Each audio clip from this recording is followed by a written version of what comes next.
ನೋಡಿ ನಡೀತೆ. ಏನಾಗ್ತಾ ಇದೆ? ಸ್ಪ್ರೆಡ್ ಆಗುತ್ತೆ. ಹಾಗಾಗಿ ಆಯಿಲ್ ಫೈರ್ ಅಥವಾ ಕ್ಲಾಸಿಫಿಕೇಶನ್ ಯಾಕೆ ಗೊತ್ತಿರ್ಬೇಕಂದ್ರೆ ಇದೇ ಉದ್ದೇಶಕ್ಕೆ ನಮಗೆ ಕ್ಲಾಸಿಫಿಕೇಶನ್ ಗೊತ್ತಿರಬೇಕು. ಅದಾದ್ಮೇಲೆ ನಾವು ಫೈರ್ ಫುಟ್ ಮಾಡಕ್ಕೆ ಈಸಿ ಆಗುತ್ತೆ. ಈ ತರ ಒಂದು ಆಯಿಲ್ ಫೈರ್ ಆದಾಗ ನೀವು ಮನೆಯೆಲ್ಲ ಅಡಿಗೆ ಮಾಡ್ತಾ ಇರ್ತೀರಾ, ಒಂದು ಪಾತ್ರೆಯಲ್ಲಿ ಎಣ್ಣೆ ಕಾಯಿಸ್ತಾ ಇರ್ತಾರೆ, ಸಡನ್ ಆಗಿ ಫೈರ್ ಆಯ್ತು ಅನ್ಕೊಳ್ಳಿ, ಅವಾಗ ನೀವು ಏನ್ ಮಾಡ್ತೀರಾ? ಅದಕ್ಕೆ ನಮ್ಮ ಹತ್ರ ಎಕ್ಸ್ಟಿಂಗ್ವಿಷರ್ಸ್ ಇದ್ರೆ ಎಕ್ಸ್ಟಿಂಗ್ವಿಷರ್ನ ಆಪರೇಟ್ ಮಾಡಬೇಕು. ಇನ್ ಕೇಸ್ ನಿಮ್ಮ ಹತ್ರ ಯಾರ ಹತ್ರನೂ ಎಕ್ಸ್ಟಿಂಗ್ವಿಷರ್ಸ್ ಇಲ್ಲ ಅಂದಾಗ ನೀವು ಬ್ಲಾಂಕೆಟಿಂಗ್ ಮೆಥಡ್ ಮೂಲಕ ಒಂದು ಕವರ್ ಮಾಡೋ ಮೂಲಕ ನೀವು ಫೈರ್ನ ಫುಟ್ ಅಪ್ ಮಾಡ್ಕೋಬಹುದು.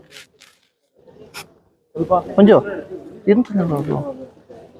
ಬಂಡ್ಲಿ ದೊಡ್ಡದಲ್ಲ, ಚಿಕ್ಕದಿತ್ತಲ್ಲ ಇನ್ನೊಂದು.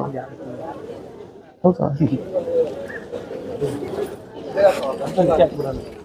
ಇದ್ರ ಒಳಗಡೆ ಅದು ಫುಲ್ ಕವರ್ ಆಗಲ್ಲ.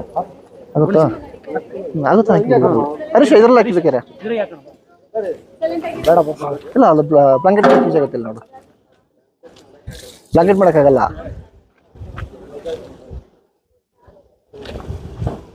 ನೋಡ್ರಿ, ಈ ತರ ಮನೆಯಲ್ಲಿ ನಿಮ್ಮ ಪಾತ್ರೆ ಅಥವಾ ಏನೋ ಇರುತ್ತೆ, ಆ ಪಾತ್ರೆಯಲ್ಲಿ ನೀವು ಫೈರ್ ಆದಾಗ ಒಂದ್ ಕಡೆಯಿಂದ ನಿಧಾನಕ್ಕೆ ಕ್ಲೋಸ್ ಮಾಡ್ಕೊಂಡು ಹೋಗಿ. ನೀವು ಸಡನ್ ಆಗಿ ಬಿಟ್ರೆ ಏನಾಗುತ್ತೆ, ಪಾತ್ರೆ ಇತ್ತು ಅಂದ್ರೆ ಅದು ರಿಟರ್ನ್ ಮಕ್ಕಕ್ಕೆ ಬರುತ್ತೆ. ಆಯಿಲ್ ಎಲ್ಲ ನಮ್ಮ ಮಕ್ಕಕ್ಕೆ ಸಿಡಿದು ನಮಗೆ ಫೈರ್ ಹಾಕೊಂಡು ಚಾನ್ಸಸ್ ಇರುತ್ತೆ. ಹಾಗಾಗಿ ನಾವು ವಿಂಡ್ ಡೈರೆಕ್ಷನ್ ನೋಡ್ಕೊಂಡು ಒಂದ್ ಕಡೆಯಿಂದ ನಿಧಾನಕ್ಕೆ ಕ್ಲೋಸ್ ಮಾಡಬೇಕು. ಸ್ವಲ್ಪ ವೇಟ್ ಮಾಡಿ ಆಮೇಲೆ ನಾವು ಯಾವ ಡೈರೆಕ್ಷನ್ ಹಾಕಿರ್ತೀವಿ ಅದೇ ಡೈರೆಕ್ಷನ್ ರಿಟರ್ನ್ ತಗೋಬೇಕು.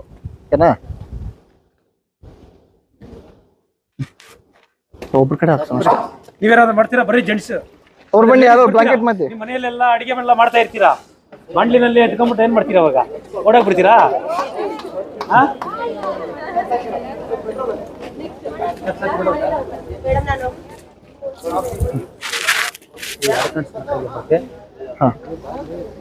ಒಂದ್ ಕಡೆಯಿಂದ ನಿಧಾನಕ್ಕೆ ಬ್ಲಾಂಕೆಟ್ ಮಾಡ್ಕೊಂಡೋಗಿ ಸ್ವಲ್ಪ ವೇಟ್ ಮಾಡಿ,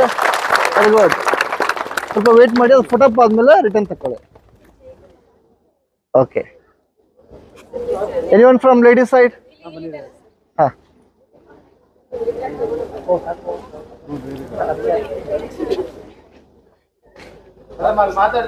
ಒಬ್ರು ಬರ್ರಿ, ಬಂದ್ಬಿಟ್ಟು ಆಮೇಲೆ ಮಾತಾಡಿ. ಇನ್ನೊಂದ್ ಸ್ವಲ್ಪ ಹಾಕಿ. ಅಲ್ಲೇ ಹಾಕೋದು.